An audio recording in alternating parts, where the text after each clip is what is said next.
안녕하세요. 오늘의 사연입니다. 구독과 좋아요 한 번씩 부탁드릴게요. 바로 사연 시작하겠습니다.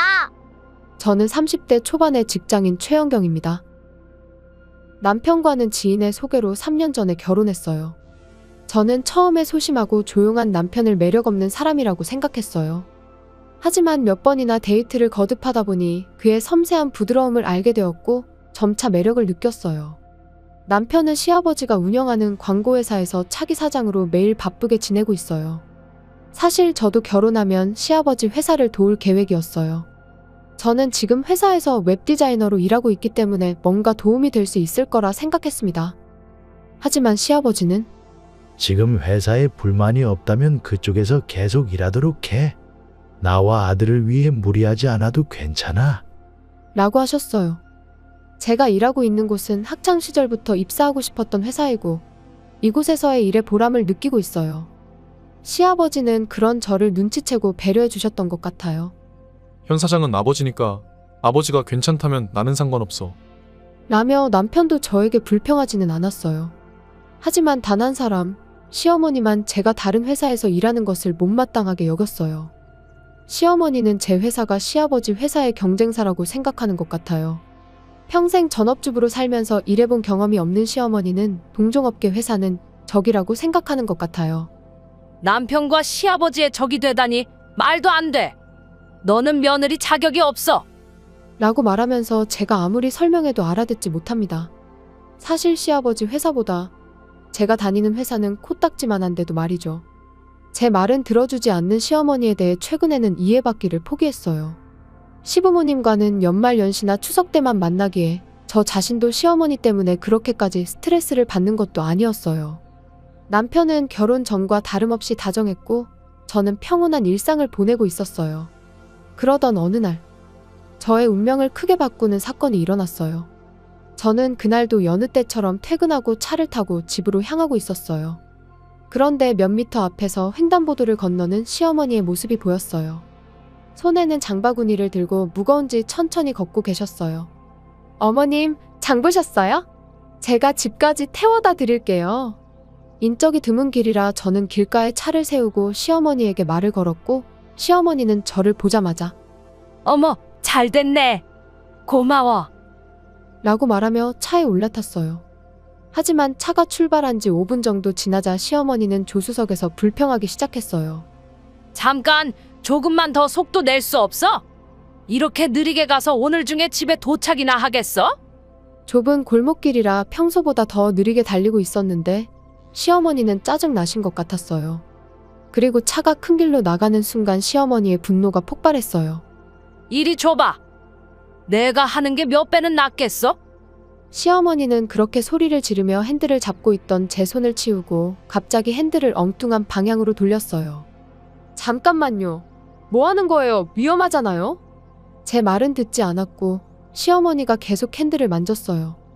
그때 중앙선을 넘어간 우리 차 바로 앞에 대형 트럭이 보였어요. 큰일이다. 그렇게 생각한 다음 쿵 하고 큰 충격이 느껴졌고 눈앞이 캄캄해졌어요. 눈을 떠보니 제 눈에는 새하얀 천장이 보였어요. 저는 여기가 병원이라는 것을 깨닫는 동시에 제 오른쪽 다리가 없어졌다는 걸 깨달았어요. 이게 뭐야? 내 오른발 어디 갔어? 이해할 수 없어 혼란스러워하는 저에게 의사는 차분한 목소리로 설명해 주었어요. 다리 손상이 심하고 출혈이 많아 절단해야 했습니다. 다행히 목숨은 건졌지만 당분간 입원해서 재활 치료를 받아야 합니다. 의사의 말을 듣고 저는 경악을 금치 못했어요. 오른쪽 다리를 절단? 그럼 앞으로 휠체어에 의지해 살아야 하는 건가? 일과 집안일은 어떻게 하지? 머릿속이 뒤죽박죽되어 생각이 정리되지 않았어요. 다행히 시어머니는 팔 골절이 전부라 곧 퇴원할 수 있다고 했어요. 제가 사고를 당했다는 소식을 듣고 달려온 남편은 제 옆에서 울고 있었어요. 여보, 괜찮아? 우리 엄마가 정말 미안해. 자책감에 사로잡혀 울고 있는 남편을 보고 저는 울 수가 없었어요. 제가 슬퍼하는 모습을 보이면 분명 남편은 자신을 더 몰아붙일 사람이었거든요. 괜찮아. 내일은 앉아서 할 수 있는 일이고 집안일도 할 수 있을 거야. 저는 그렇게 남편을 격려하며 최대한 담담하게 행동하려고 노력했어요. 남편은 몇 번이고 저에게 사과했어요. 그리고 나중에 병실로 시부모님이 오셨어요. 며느라, 집사람 때문에 이렇게 되다니. 정말 미안하다. 아니에요. 제가 조금만 더 빨리 반응했더라면 이런 일이 일어나지 않았을 텐데. 저를 힘들게 했던 시어머니도 이번만큼은 정말 미안한 표정을 짓고 있었어요. 며느리만 괜찮다면 우리 집에서 같이 사는 게 어떨까? 휠체어 생활에 익숙해질 때까지만이라도 좋아. 필요한 게 있으면 뭐든지 말해. 시아버지의 말에 저는 잠시 생각에 잠겼어요. 기분은 좋지만 저에게 그다지 호의적이지 않은 시어머니와 함께 살아도 괜찮을까? 그런 생각을 하며 침묵하고 있을 때 시부모님 옆에서 이야기를 듣고 있던 남편이 입을 열었어요. 여보, 이건 보상이야. 다들 조금이라도 힘이 돼주고 싶어 해. 휠체어에 익숙해지기 전까지는 생활이 분명 힘들 거야. 알겠어. 폐를 끼칠 수도 있겠지만 그렇게 할게. 동거를 시작한 지 반년쯤 지났을 때 저는 휠체어 생활에 많이 익숙해졌어요. 시어머니도 사고 전과는 달리 저에게 친절하게 대해주었어요. 시아버지와 남편이 일 때문에 집에 없을 때면 시어머니가 저를 돌봐주셨어요. 휠체어 생활을 도와주는 것은 물론이고 쇼핑에 데려가 주기도 하고 산책을 시켜주기도 하고 시어머니는 매일 저를 따라다니며 신경 써주셨어요. 시어머니와 함께 살면서 어떻게 될까 싶었는데 지금은 감사할 따름이지요. 하지만 나중에 저는 이 평온함이 허상이었음을 알게 되었어요. 3개월 동안 해외에 출장을 가야 해. 무슨 일 있으면 언제든지 연락해. 시아버지가 그렇게 말한 것은 갑작스러운 일이었어요. 무슨 일인지 해외지사 책임자가 병에 걸려서 사장인 시아버지가 직접 가야 할 상황이 생겼다고 하더라고요. 아들아, 내가 없는 동안 회사도 집도 다 잘 부탁한다. 시아버지는 남편에게 그렇게 말하고는 훌쩍 해외로 떠났어요. 다정다감한 시아버지를 당분간 못 보는 게 아쉬웠지만 완전히 시어머니에게 마음을 주고 있던 저는 특별히 아무 걱정도 없었어요. 시아버지가 떠난 다음 날, 저는 아침에 평소처럼 일어나서 세수하려고 화장실로 향했어요. 어라, 세안제가 선반 위에 올려져 있네. 평소에는 휠체어를 탄 상태에서도 잡을 수 있도록 제 세안제는 낮은 곳에 놓아두거든요. 그런데 오늘은 세면대 제일 위쪽 선반에 놓여 있었어요. 시어머니가 화장실 청소할 때 치운 건가? 저는 휠체어를 타고 거실에 있는 시어머니에게로 향했어요. 어머님, 세안제가 손이 안 닿아서요. 도와주실 수 있을까요? 언제까지 나를 이용할 거야? 가끔은 알아서 좀 하면 안 돼? 죄송합니다. 저도 직접 하고 싶은데 항상 있던 곳에 세안제가 없어서요. 지금까지는 남편 때문에 잘해준 거지. 너는 나한테 아무것도 아니야. 그달이 너가 운전을 잘못해서 그렇게 된 거잖아. 자업자득 아니야? 우리가 돌봐줄 이유가 없잖아. 그런... 어머님, 갑자기 왜 그러세요? 갑자기 오해하지 마. 나는 처음부터 네가 싫었어. 시집 왔으면 시댁에 도움이 되어야 마땅한데 시아버지 회사에 들어가지도 않고 오히려 경쟁사에서 일하다니 너는 배신자야. 그건 아니라고 몇 번이나 말했잖아요. 제가 일하는 데는 비교도 안 되게 작은데요. 시끄러워. 도대체 다들 왜 며느리를 감싸주는 거야? 어쨌든 지금 이 집에는 네 편이 없다고 생각해. 그렇게 소리치고 시어머니는 가방을 들고 집을 나가버렸어요. 저는 시어머니가 앉아있던 소파를 멍하니 바라볼 수밖에 없었어요. 그동안 친절하게 대해주던 시어머니가 갑자기 변한 게 믿어지지 않았어요. 결국 그날은 한밤중에도 집에 들어오지 않았어요. 너랑 함께 있으면 기분이 좋지 않으니 오늘은 친구 집에서 자고 가겠다는 일방적인 메시지만 왔어요. 마음이 심란해진 저는 잠을 이루지 못하고 한밤중에도 거실에서 혼자 깨어있다가 1시쯤 퇴근한 남편에게 시어머니에 대해 이야기를 했어요.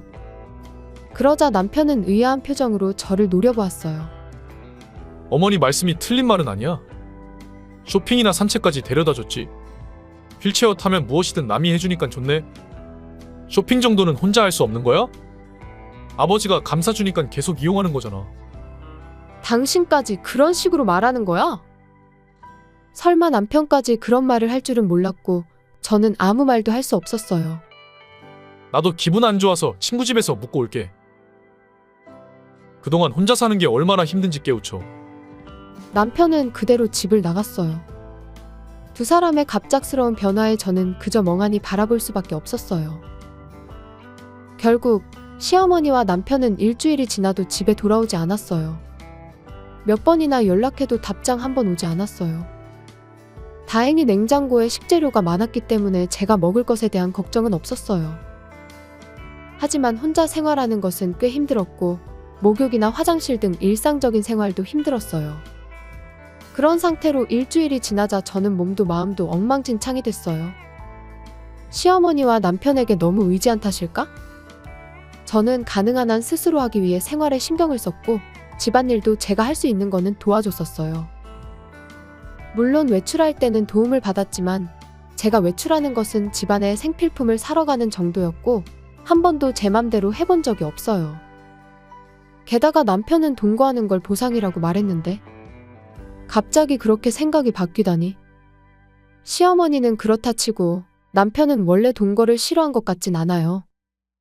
생각하면 할수록 남편의 태도가 급변한 것이 부자연스럽게 느껴졌어요. 하지만 알아보고 싶어도 저 혼자서 행동할 수는 없어요. 그러던 어느 날이에요. 나왔어? 아무도 없어? 그렇게 말하면서 가장 먼저 집에 돌아온 건 다름 아닌 시아버지였어요. 아버님, 3개월 뒤에 오시는 거 아니었어요? 원래는 그랬어야 했는데 부사장이 대신하기로 했어. 일단은 해외 지사 상황을 보기 위해 일주일 정도 머물렀는데 그런데 두 사람은 어딨어? 오늘 쉬는 날 아니야? 저는 뭐라고 대답해야 할지 몰라서 우물쭈물하고 있었어요. 예정보다 훨씬 일찍 귀국할 예정이라 연락을 했는데 둘 다 연락이 안 되더라고. 무슨 일이라도 있는 거야? 폰에 전원을 끈 건가? 생각에 잠긴 제 모습을 보고 시아버지는 걱정스러운 표정을 지었어요. 무슨 일인데 그래? 집도 평소보다 지저분하고 무엇보다 며느리가 엉망진창이네. 그 두 사람이 제대로 했으면 이렇지 않을 텐데. 설마 무슨 짓 당한 거야? 사실 일주일 전에 남편과 어머님이 혼자 사는 게 얼마나 힘든지 알아라며 나갔어요. 지금은 모두 친구 집에 머무는 것 같아요. 일주일. 며느리 혼자 장 볼 수 없었을 텐데 먹을 건 있었어? 괜찮아요.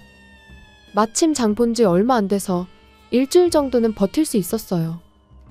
이놈들을 그냥 지금 당장 잡아와야겠군. 잠깐만요. 뭔가 이상한 것 같아요. 이상하다고? 무슨 소리야? 무례하게 들릴지 모르겠지만 원래 절 좋아하지 않았던 어머님이 저를 다시 싫어하는 건 이해할 수 있어요. 하지만 남편은 사고 후 그렇게 우울해했는데 몇 달 사이에 갑자기 180도 달라질 수 있을까요? 아들이 충격받긴 했지. 진심으로 걱정해 준 것도 맞고. 근데 그런 아들이 갑자기 변한 게 이상하긴 하네. 그래서 저는 이렇게 생각했어요. 남편이 어머님을 따라가야 할 이유가 있는가 보다. 예전부터 엄마를 무서워해서 말은 잘 들었지. 한번 알아볼까? 시아버지는 어디론가 전화를 걸었어요. 흥신소였는데 시어머니와 남편의 행방을 파악하기 위해 바로 전화한 거였죠. 집사람 친구 중에 이렇게 오래 머물게 할 친구는 없어. 분명 뭔가 있는 것 같긴 해.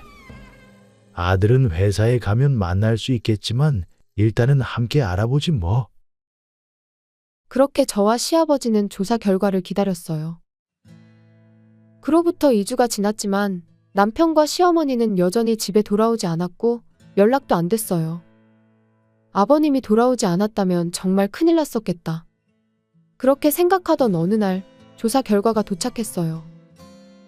며느라, 이것 좀 봐. 거기에는 충격적인 것이 들어있었어요.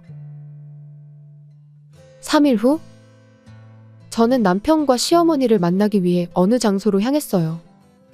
그곳은 시아버지 회사예요. 시아버지가 도우미 한 명을 붙여주었기 때문에 시아버지의 동행 없이도 여기까지 올 수 있었어요. 제가 회사에 들어서자 현관에서 직원들이 반갑게 맞아주었어요. 직원 한 분이 휠체어를 밀어 사장실로 안내해줬어요. 안으로 들어가니 소파에 앉은 시아버지와 마주보고 시어머니와 남편이 앉아 있었어요. 여보, 어머, 아직 살아 있었구나. 하지만 안타깝네. 남편도 우리 편인 것 같아. 너 빼고 우린 다 같은 편이야. 아버님이 같은 편이라고요? 왜 그렇게 생각하세요? 오늘 우리가 왜 여기 모인 줄 알아? 우리 가족 중에 필요 없는 인물이 있다고 해서 다 모인 거야. 그게 바로 너 아니겠어? 저는 집사람이 필요 없다고 생각하지 않는데 아들, 너 엄마 편 아니야? 입 다물지 못해? 너희들 뭘 착각하고 있는 거야? 착각? 도대체 뭐려? 우리 가족에게 필요 없는 건 너희들이야. 네? 너희들이라니? 설마 나랑 아들을 말하는 건 아니죠? 맞아. 다른 누가 있겠어? 무슨 개떡 같은 소리예요? 왜 우리가 필요 없어요? 이유라면 너희들이 가장 잘 알고 있을 텐데. 아들, 내가 떠나기 전에 너한테 말했지. 집도 회사도 너한테 맡긴다고. 근데 넌 둘 다 포기했잖아. 게다가 회사 돈에 손 뗐더라. 그걸 어떻게 확실히 입단속 시켰는데 다 알 수 있어. 아버지로서 부끄럽기 짝이 없다. 엄마한테 들켜서 약점 잡힌 거 아니야. 나한테 비밀로 하는 대신 며느리 괴롭히는데 함께 하자고 했겠지. 저도 집사람한테 그런 짓 하기 싫었는데 어쩔 수 없이. 닥쳐. 그런 하찮은 이유로 가족을 배신해. 넌 자신의 사리사욕을 위해 소중한 가족을 버렸어. 넌 해고야. 쓴 돈은 다 청구할 줄 알아. 잠깐만 여보. 아들이 아직 어리기 때문에 실수한 거야. 작은 실수? 이런 걸 용서해 주는 게 부모 아니야? 안 그래 여보? 지금 상사와 부하 직원으로서 이야기하는 거야. 회사 돈에 손 뗀 직원을 어떻게 용서해? 그리고 너도 마찬가지야. 이미 다 들통났어. 바람 핀 거 위자료 청구하겠어. 네? 지난 2주 동안 누구랑 함께 있었는지 다 알고 있어. 나랑 참석한 회식 자리에서 알게 된 남자 맞지? 벌써 1년째 만나고 있다며? 당신은 일만 하느라 나 같은 건 신경도 안 썼잖아. 나는 몇 년이나 참았는데 당신은 겨우 1년 한눈 판 것도 용서 못 해줘? 그건 미안하게 생각해. 하지만 명절에는 반드시 가족과 함께 보내려고 노력했던 거 너도 알잖아. 게다가 이제 아들한테 자리 물려주고 여기저기 다니며 함께 노후를 보내려고 했었어. 그런데 잠깐만 여보. 내가 잘못했어. 그러니 한 번만 용서해줘. 제발 이혼만은. 아니, 이제 안 돼? 볼륨만으로도 끔찍한데 며느리를 경멸했잖아. 몸도 성취하는데 몇 주 동안이나 혼자 방치하다니. 자칫 잘못하면 목숨이 위험할 수도 있는 상황이었어. 그런 짓을 아무렇지도 않게 할 수 있는 사람과 함께 살 수 있겠어? 이거 다 꿈이야. 꿈. 시어머니는 멍한 표정으로 중얼거렸어요. 그러자 남편이 갑자기 일어서서 제 쪽으로 다가왔어요. 당신은 날 용서해 줄 거지? 나는 그런 짓 하고 싶지 않았어. 게다가 당신은 내가 필요하잖아. 아니, 또다시 날 배신할지도 모르잖아. 더 이상 믿을 수 없어. 그리고 아버님 회사에서 일하기로 했어. 장애인 전용 기숙사도 있다는데 그냥 나랑 이혼해줘. 제가 말하자 남편은 그 자리에 주저앉았어요. 아니, 싫어. 제발 용서해 줘. 눈물로 얼굴이 흐트러진 남편을 보고 저는 더 이상 아무 말도 하지 않았어요. 사장실에서 시어머니와 남편의 애끓는 울음소리만 울려 퍼졌어요. 그 후 저와 남편은 무사히 이혼이 성립됐어요. 남편은 마지막까지 거부했지만 회사 돈을 횡령하고 저를 방치한 탓에 이혼은 피할 수 없는 일이었어요. 게다가 다리가 불편한 저를 장기간 방치한 것은 보호 의무를 이행하지 않은 것으로 간주되어 남편과 시어머니는 저에게 위자료를 지급해야 했어요. 시어머니는 왜 내가 돈 줘야 하냐? 라고 소리쳤지만 변호사가 체포되지 않은 걸로 다행이라고 생각하세요. 라고 말해서 조용해진 것 같았어요. 남편은 횡령한 돈, 시어머니는 불륜에 대한 위자료가 있기 때문에 큰 금액이 필요했어요. 그 결과 두 사람은 빚지게 되었고 지금은 아침부터 저녁까지 일해야 하는 처지가 되어 낡은 아파트에 두 사람이 같이 살면서 매일 서로를 탓하며 욕하고 있다네요. 남편과 이혼한 뒤에도 저는 시아버지와 친자식처럼 친하게 지내고 있어요. 앞으로는 좀 더 저를 위한 제 인생을 즐기려고 합니다. 시청해주셔서 감사합니다. 그럼 다음 영상에서 다시 뵙겠습니다.